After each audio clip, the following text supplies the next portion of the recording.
Bonsoir à tous et merci de nous retrouver pour ce nouveau numéro de Kiosque. Tout de suite le sommaire de ce mercredi 18 mai. Marie-Laure Estignard, directrice du rayonnement culturel à Saint-Quentin-en-Yvelines, est en plateau, accompagnée des artistes en résidence Benoît et Beau. Ils nous présentent la programmation spéciale du samedi 21 mai de 20h à minuit pour la nuit des musées sur Saint-Quentin-en-Yvelines. Françoise Gaulier, organisatrice du Festival romantique de Buc, et Jean-Pierre Salmona, pianiste, nous rejoindront dans quelques instants pour nous parler de la 5e édition du Festival romantique de Buc et de sa programmation pour le dimanche 22 mai. Et nous conclurons cette émission avec une séquence insolite. Xav Master et 3 membres de l'équipe Hypnoteam nous inviteront à découvrir le monde de l'hypnose avec leur spectacle Voyage dans ton inconscient au Cyrano de Versailles le 27 mai prochain. Et on démarre cette émission avec vous, Marie-Laure Estignard. Bonsoir. Bonsoir. Vous êtes la directrice donc, du rayonnement culturel sur Saint-Quentin-en-Yvelines et vous êtes venue accompagnée de Benoît et Beau, artiste visuel en résidence toute l'année. Vous êtes d'ailleurs venue accompagnée de vos masques. On en parlera un petit peu plus tard. Alors samedi soir aura lieu la 12e édition de la Nuit des musées partout en France et sur Saint-Quentin-en-Yvelines. C'est bien ça ? Exactement. Donc la nuit des musées, comme son nom l'indique, c'est une nuit où les musées sont ouverts. Donc vous pouvez y aller et c'est gratuit pour tout le monde. Donc l'entrée est libre. Et tous les ans, à Saint-Quentin-en-Yvelines, dans le cadre du musée de la ville, on offre une programmation tout à fait spécifique, particulière. Et cette année, elle est encore plus particulière que les autres années, puisque certains ont pu le constater, le musée est pour l'instant fermé au public, puisqu'il va déménager, il va aller ailleurs, il va se réinventer. Et donc, on organise une nuit des musées sous l'égide « Imaginons un musée à Saint-Quentin-en-Yvelines ». Alors, qu'est-ce que c'est qu'un musée à Saint-Quentin-en-Yvelines ? D'abord, un certain nombre d'entre vous ne le connaissent pas, certainement. Et qu'est-ce que c'est que ce musée ? Donc, ce musée, il s'appuie sur 2 choses. La première, c'est le label Ville d'art et d'histoire. Depuis 2006, Saint-Quentin-en-Yvelines a eu le label Ville d'art et d'histoire pour son patrimoine contemporain. Donc nous, on est chargé de mettre en valeur au musée ce patrimoine. Et la deuxième chose, qui est au moins aussi importante, c'est que le musée s'attache au mode de vie contemporain. C'est-à-dire que depuis la Seconde Guerre mondiale, on a vu nos modes de vie changer avec l'exode rural, par exemple, avec l'arrivée des villes, l'urbanisation à tout crin. Et on a collecté depuis un certain nombre d'années, donc depuis quasiment 40 ans, des traces de cette urbanisation de façon à les laisser à nos successeurs. On fait en fait une sorte d'archéologie du contemporain, de façon à ce que nos successeurs arrêtent de mettre des idées complètement farfelues sur des objets qui nous sont absolument quotidiens. Je prends l'exemple, par exemple, de cette fameuse essoreuse à salade. Vous savez, cette espèce de choses oranges que vous tournez exactement. Eh bien, le musée, il l'a dans ses collections. Alors, vous allez me dire, mais qu'est-ce que fait une essoreuse à salade dans ses collections ? Et moi, je vais vous expliquer. Parce qu'effectivement, quand les populations ont déménagé au moment des exodes rurales, ils sont venus, donc c'était vraiment dans les années 50, 60, ils sont arrivés en ville, mais avant, ils étaient habitués à prendre, vous savez, le fameux panier à salade en métal, et puis avec des grands moulinets de bras, ils allaient l'essorer dans leur jardin. Et croyez-moi, dans 2 pièces cuisine ou 3 pièces cuisine, c'est plus possible. Donc il a fallu inventer quelque chose de nouveau, des objets nouveaux, et toute la vie que nous avons aujourd'hui, tous nos modes de vie sont axés sur cette évolution de notre façon de vivre. Et donc la fameuse essoreuse à salade permet aujourd'hui, dans notre petite cuisine, d'essorer sans faire de gouttes partout notre fameuse salade. Et donc voilà l'essoreuse à salade est collectée dans ce lieu de mémoire donc, qui est le musée de la ville. Alors musée de la ville du coup qui va rouvrir ses portes samedi soir pour présenter une exposition Imaginons un musée. Imaginons un musée, donc il va expliquer ce que nous avons dans nos collections et les collections mode de vie avec la fameuse essoreuse à salade, je vous promets qu'elle y sera, et tout ce qui traite de notre patrimoine, l'art public, puisque nous sommes un des lieux emblématiques d'art public en Île-de-France, où c'est un endroit où il y a le plus d'œuvres d'art public, l'architecture, et donc vous allez voir ce que c'est que le patrimoine saint-quentinois destiné à tous les Saint-Quentinois, et vous allez peut-être découvrir plein de choses. Sûrement. Alors donc cette exposition, elle va courir jusqu'au 2 juillet prochain. Exactement. Elle sera donc présentée au public, mais également c'est un événement en partenariat avec des artistes en résidence. Exactement. On a appelé cette exposition « Imaginons un musée ». Alors nous, on l'a imaginé comme on le fait en tant que scientifique du musée, que conservateur, etc. Quelque chose de bien sérieux, enfin assez amusant quand même. Mais on a convoqué des artistes et on leur a demandé de venir dialoguer avec un musée dans ce que c'était que imaginer un musée. Donc on a un artiste qui s'appelle Florent Trochel et qui a imaginé, alors il n'est pas en plateau aujourd'hui, mais Florent a imaginé une machine à rêves. Vous rentrez vos rêves dedans et il va les mettre en images grâce aux collections du musée. Donc c'est quelque chose d'assez innovant, enfin même de très innovant. Insolite, donc, très insolite. Donc venez voir, testez la machine à rêve, vous rentrez vos rêves et ils vont venir en images derrière grâce aux objets du musée. Mais on n'a pas seulement Florent Trochel, on a aussi nos deux autres artistes qui sont là. Benoît Hébault, alors vous, c'est plutôt un studio photographique que vous allez animer lors de ce temps fort. Oui, on a décidé de faire participer le public. Un musée, c'est aussi son public. Alors, on a décidé de créer une sorte de banque de données, de photographiques, avec tous les gens qui viendront se faire photographier dans notre studio pour la nuit des musées. Donc vous êtes venu équipé de vos masques parce que ces masques seront portés par le public. Oui. Ce seront des photos avec masque, ce qui nous permettra aussi de les mettre en ligne et pour les gens de ne pas être reconnus, ce qui simplifie pas mal de choses, ceux qui sont timides pourront être photographiés sans problème. Les enfants aussi. Les enfants aussi. Donc vraiment oui, ouvert à tout type de public. Alors vous avez l'habitude justement de travailler avec le public parce que vous étiez donc artiste en résidence à la Commanderie des Templiers toute l'année et vous avez organisé également différentes masterclass avec l'école d'art plastique d'Elancourt. Il y a une exposition qui est proposée, justement une forme de restitution de ces masterclass faites en partenariat avec les élèves. Alors toujours ce travail du numérique et de la peinture qui est présenté jusqu'au 22 mai prochain et on écoute Laurent Mazori qui nous en parle. Les travaux qui sont réalisés par les enfants sont basés sur l'usage du numérique, c'est-à-dire à la fois l'utilisation, bien entendu, de documents qui leur appartiennent, c'est-à-dire des photographies familiales, des photographies qu'ils ont prises eux-mêmes, ou des éléments graphiques qu'ils sont allés récupérer sur Internet. Mais l'usage du numérique leur a permis, en intégrant l'ensemble de ces photographies dans des environnements urbains également pris en photo ou récupérés sur Internet, de réaliser, comme le font Benoît Hébault, des œuvres originales qui intègrent leur univers personnel dans un univers fantasmé d'ordre urbain. Donc cette exposition est complètement dissociée de la nuit des musées. Elle est présentée à la ferme du Mousseau sur Elancourt jusqu'au 22 mai et donc au musée de la ville. Ouverture à partir de 18h, c'est ça Marie-Laure ? Ouverture à partir de 18h. Jusqu'à 22h, donc pour la nuit des musées. Musée de la ville, l'exposition sera présentée Imaginons un musée avec en activité parallèle la machine à rêve de Florent Trochel et le studio photographique de Benoît Hébault. Merci à vous trois d'être venus en plateau et de nous avoir fait partager la programmation de cette 12e nuit des musées sur Saint-Quentin en Yvelines.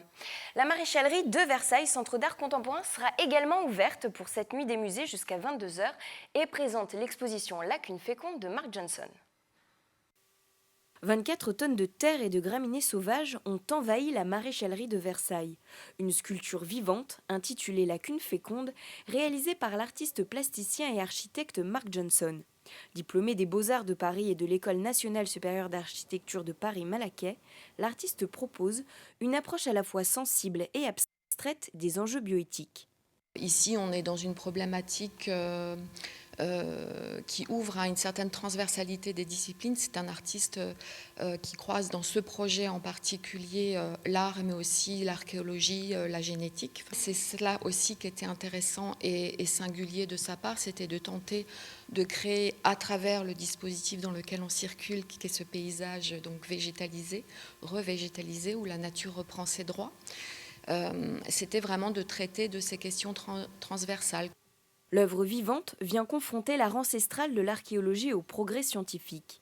Pour l'artiste, les principales évolutions du XXIe siècle en nanotechnologie, biotechnologie, sciences du cerveau et intelligence artificielle viendront transformer demain l'industrie, la médecine et les neurosciences.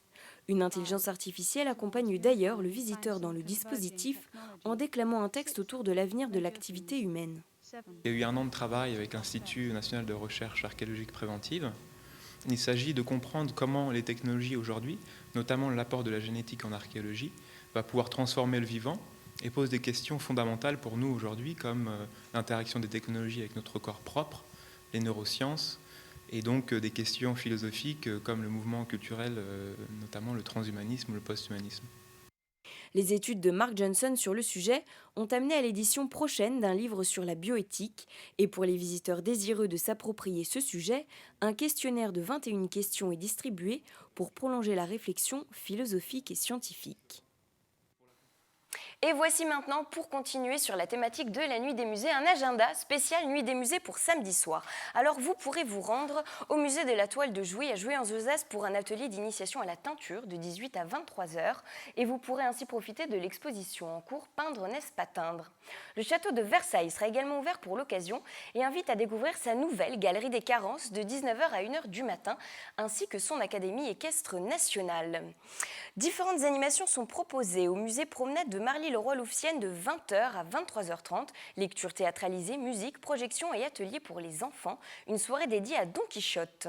Le musée Lambinet également à Versailles ouvrira ses portes pour vous offrir une visite de la nouvelle exposition sur Julia Bartet, La Divine, une comédienne de la Belle Époque, lecture, musique et spectacle de danse au programme. Et enfin, le musée national de Port-Royal des Champs sera également ouvert et proposera une visite animée de l'exposition de Rosa Bonheur, leur dernière exposition, ainsi qu'une exposition de sculpture et modelage réalisée par les élèves du cours de poterie présentée dans les granges de Port-Royal. Et entre le musée et l'artiste, il n'y a qu'un pas, comme nous le montre le couple d'artistes amateurs Barbie. Après une formation en dessin et peinture en 2001 de 4 ans et une production artistique régulière en atelier, le couple expose ses œuvres à la Maison Félix de Montigny-le-Bretonneux jusqu'au 22 mai. Nous avons suivi les cours ensemble, tous les deux, moi et puis mon époux. Et puis à la maison, nous n'avons pas beaucoup de temps, c'est plutôt à l'atelier, nous faisons ensemble aussi. J'aime tout la beauté le paysage, même le visage des gens, donc tout.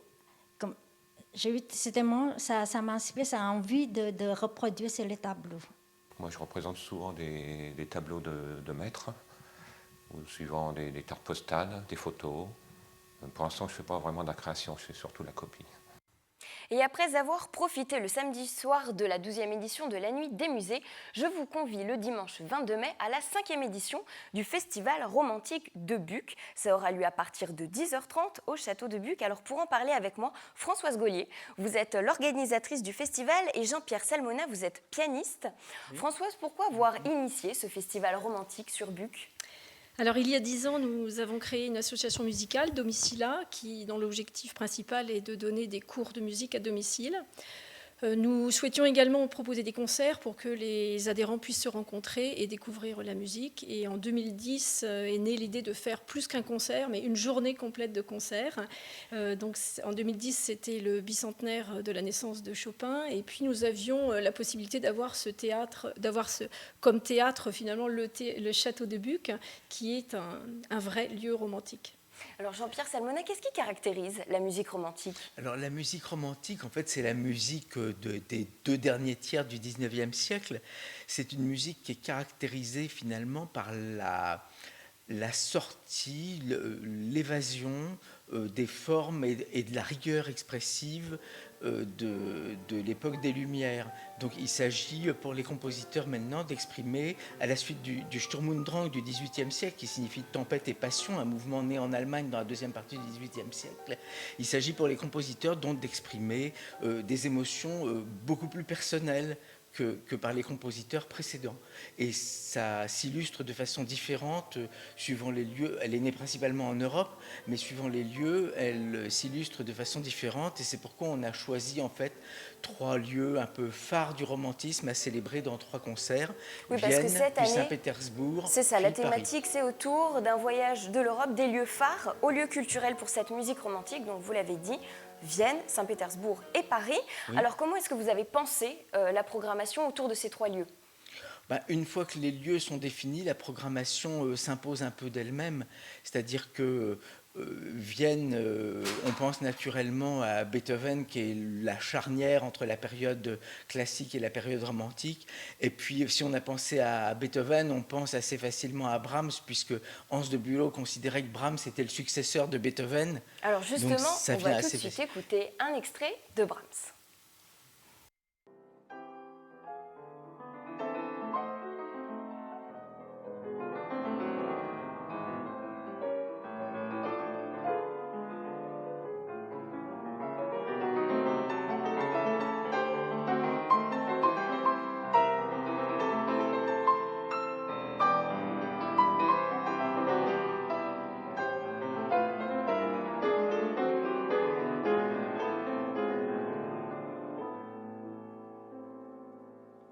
Donc là, on est plus du côté de Vienne. On va partir maintenant du côté de Saint-Pétersbourg avec Rachmaninov. Alors Rachmaninov, du romantisme, disons que c'est un compositeur romantique qui compose à la toute fin du 19e siècle et au début du 20e siècle, puisque en fait la vie de compositeur de Rachmaninov se passe en Russie et que sa vie de pianiste se passe aux États-Unis puisqu'il a émigré après la Révolution.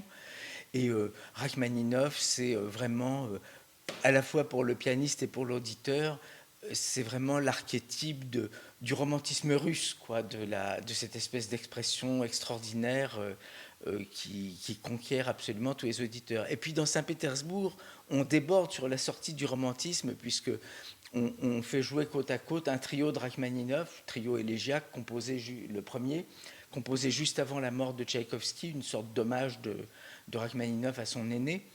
Et puis alors, on fait jouer un trio de Shostakovich. On écoute. Oui.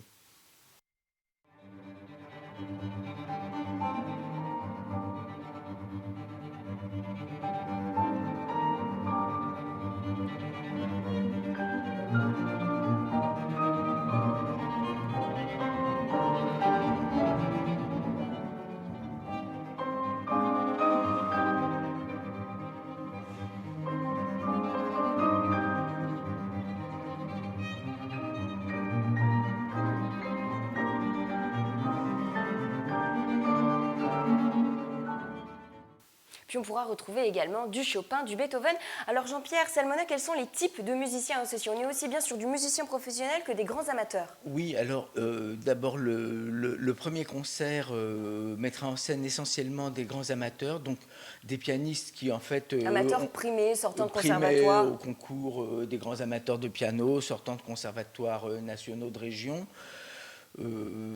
Et puis un violoniste aussi, un très bon violoniste amateur. Oui, on est vraiment sur tout type, une variété d'instruments. Absolument. C'est bien des cordes, du piano. Qu'est-ce qui fait la spécificité du festival, Françoise?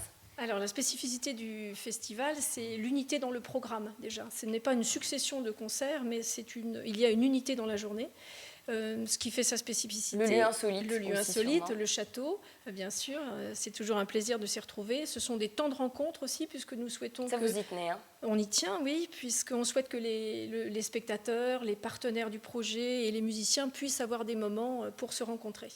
Pour que ça reste un moment de partage. Voilà. Merci à vous deux d'être venus nous présenter donc la 5e édition du Festival romantique de Buc qui se déroulera le dimanche 22 mai à partir de 10h30 au château de Buc. Et sans transition, voici maintenant votre rubrique 7e art. Vos réactions sur les nouveautés à l'affiche de cette semaine tout de suite. C'est un très très bon Almodovar. Superbe, c'est vraiment bien. Oh, moi j'ai aimé parce que bon, c'est un film qui lance un message quand même sur le monde des traders, de la finance, de tout ce qui se passe qu'on ne sait pas, quoi. Oui, ça m'a bien plu. Il y a du suspense. C'est très bien interprété, évidemment, puisqu'il y a Georges Clooney et Julia Roberts. Voilà, c'est un bon film pour moi. C'est complètement déjanté, mais c'est super drôle. Oui. Et très très bien tourné. Les comédiens sont excellents. Et cette semaine, pour le coup de cœur de professionnels, c'est Luc Beaucamp du Ciné 7 d'Elancourt. Alors le coup de cœur du Ciné 7 cette semaine, c'est un petit film, entre guillemets, parce que je n'aime pas employer cette expression. Quand je dis petit film, c'est parce qu'il est sorti sur trop peu d'écrans, à mon sens. C'est Marie et les naufragés, donc c'est un film de Sébastien Joly Beder, avec Pierre Rochefort, Vimaya Pons, qu'on a vu déjà dans Comme un avion de Bruno Podalides, et puis Eric Cantona. Donc c'est une histoire un peu légère, un peu loufoque, l'histoire d'un homme joué par Rochefort qui tombe amoureux fou de cette jeune femme qui est, selon son ex, jouée avec suavité par Eric Cantona, qui, je trouve, prend de l'épaisseur de rôle en rôle, et dangereuse, et jugée dangereuse. Donc, je ne vous en dis pas plus. C'est une comédie douce, loufoque, qui nous emmène sur l'île de Groix. Donc on voyage, on se balade un petit peu en France. C'est très très bien interprété, c'est très sympa, et c'est à découvrir donc, dans nos salles cette semaine. Quelle sera l'issue de ce voyage ?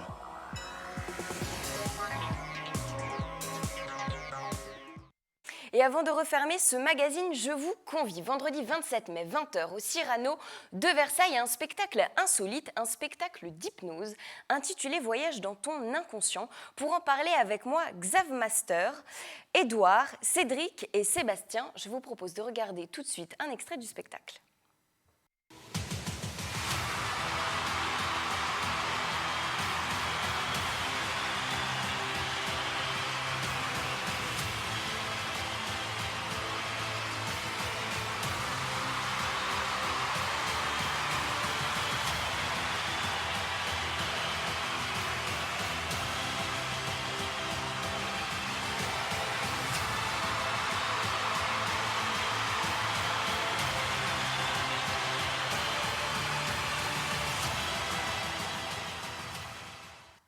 Alors Voyage dans ton inconscient, c'est donc un spectacle d'hypnose réalisé par votre collectif, un collectif de 7 hypnotiseurs. Vous êtes tous hypnotiseurs, Xavier? Oui, on est un groupe de 7 hypnotiseurs, donc on est 4 spécialisés dans le spectacle, et il y a 3 personnes qui sont spécialisées dans la bienveillance, thérapie, et qui assurent la sécurité le jour du spectacle.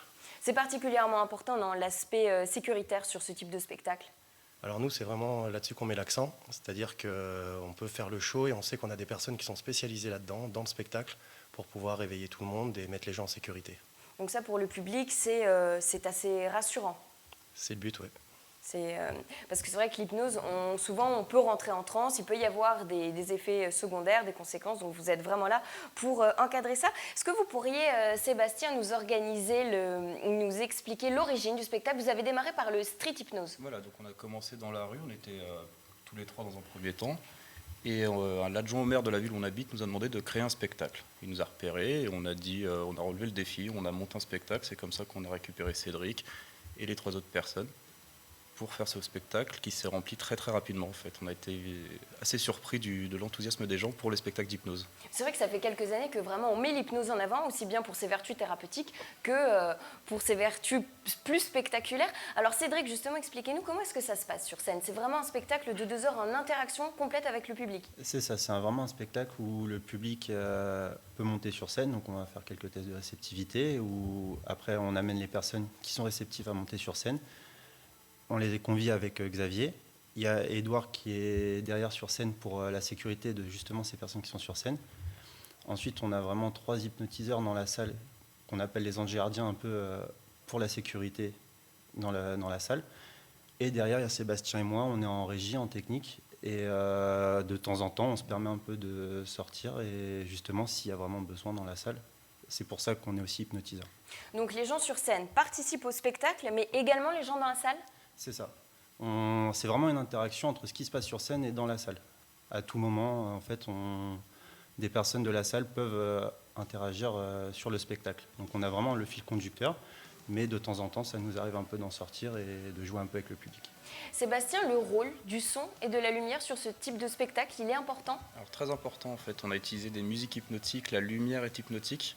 Notre but, ça a été vraiment de créer un spectacle. C'est pour ça que d'ailleurs qu'on est 7 hypnotiseurs et qu'on s'est avec Cédric mis à la régie. On aurait pu prendre n'importe quel régisseur, mais on a voulu vraiment y participer justement pour mettre toute la salle dans une ambiance hypnotique. Édouard, Cédric nous parlait justement du fait que dans le public, il y avait des personnes plus ou moins réceptives à l'hypnose. Qu'est-ce qui fait qu'un individu va être plus ou moins sensible à ça? Alors ça va être une question de lâcher prise. Plus la personne se laissera aller et sera détendue, et plus elle pourra imaginer ce qu'on va lui proposer, et plus elle pourra partir en état de transe, donc dans un état où elle sera consciente de vraiment tout ce qui se passe autour d'elle, mais elle sera vraiment détendue, relâchée, et elle vivra des effets assez cool. Xavier, c'est ouvert à tout type de public. Les enfants peuvent participer ou pas? Alors on déconseille un petit peu aux enfants de moins de 10 ans, pas que ce soit dangereux, mais simplement que les gens ont besoin de se concentrer. Et donc on invite les gens à venir à partir de 10 ans. Moi, si les enfants ont 8 ans, ils peuvent se tenir calmement. Il n'y a pas de souci pour venir au spectacle. Je le disais, c'est relativement spectaculaire, ça reste assez impressionnant. Alors c'est impressionnant et par rapport aux enfants, on voit souvent des parents ou leurs amis qui sont en transe sur la scène et ça peut un petit peu choquer les enfants quand ils ont 4 ans, 5 ans de voir leurs parents dans cet état-là. Donc pour que les parents puissent se laisser aller le mieux possible, ils restent à la maison et on peut faire un spectacle avec tout le monde. Donc, pour savoir si vous êtes plus ou moins sensible à l'hypnose, je vous convie le vendredi 27 mai au cinéma Cyrano de Versailles pour venir assister au spectacle Voyage dans ton inconscient avec le collectif Hypnotine. Merci, messieurs, d'être venus en plateau nous présenter ce spectacle. Et c'est déjà la fin de cette émission culturelle. Vous pourrez la voir et la revoir sur notre site internet. Pour ma part, je vous souhaite une excellente soirée.